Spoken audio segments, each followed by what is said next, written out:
Hi, everyone. Thanks again for tuning into the Talking with Tim and Tanya channel.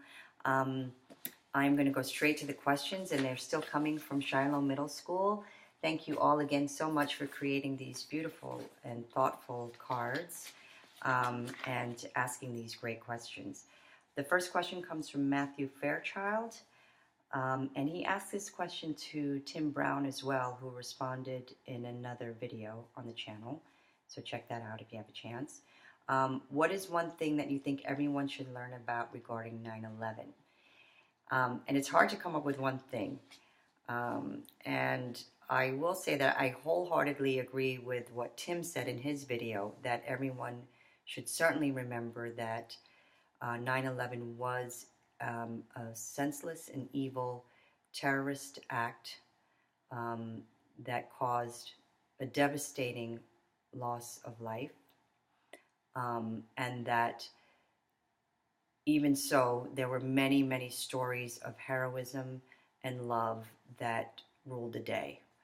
I'd also like to add that I think 9/11 was a huge wake-up call to humanity, to all of us who were part of it, who witnessed it, that we are not guaranteed tomorrow, and that it is really up to us to live our very best lives.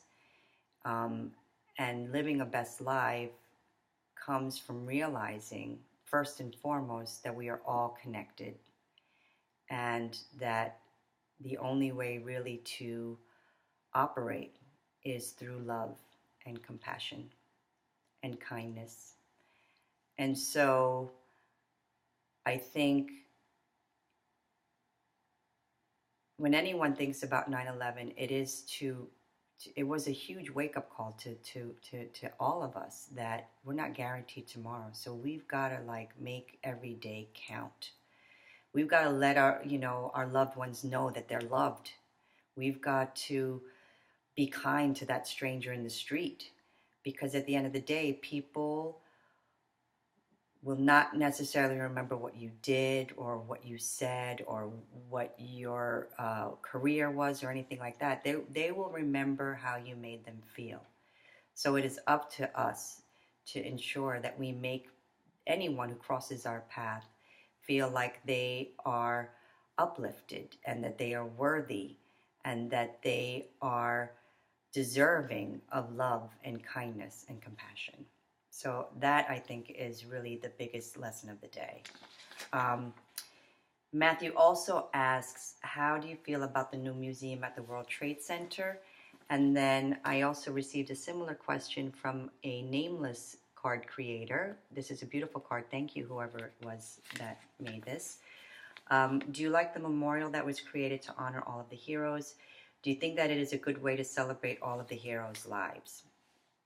And I have to say that I am extremely grateful for the memorial and museum. I think that all who put their time and efforts into creating such a beautiful and sacred space should really be commended, and I'm so thankful. I think everyone should visit it at least once in their lifetime to fully understand what happened on the day.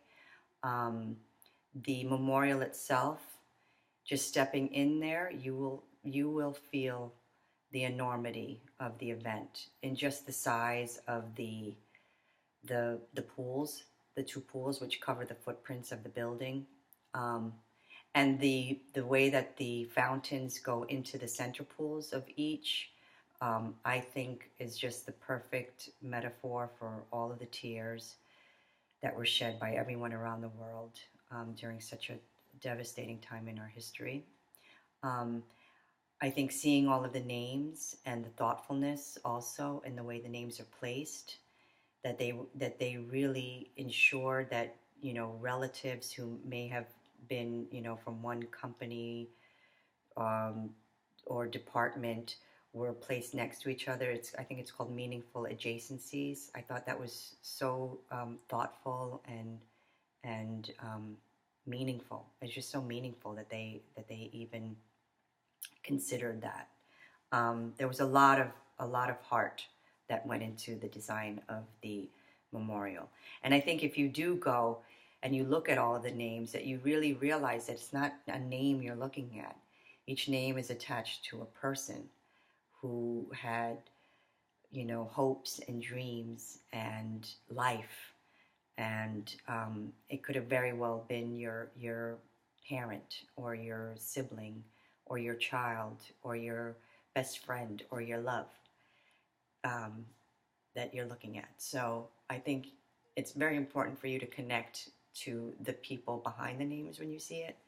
Um, and then the museum itself, I can't imagine how difficult it was to make the choices about which artifacts are being presented at whatever given time. But I have to say that they give, I think, a full representation of the every part of the story of September 11th and the aftermath. And I definitely think it's worth your time, and you should take your time when going into it to really understand everything that happened that day. So if you're going, my recommendations are you give at least 2 to 3 hours to see it. It's very important. Every piece of it, every artifact that is attached to a person, you know, gives you a little bit of a connection to the person. Every video you see, every story that you read about the heroism is something to take in. So you need time to see it.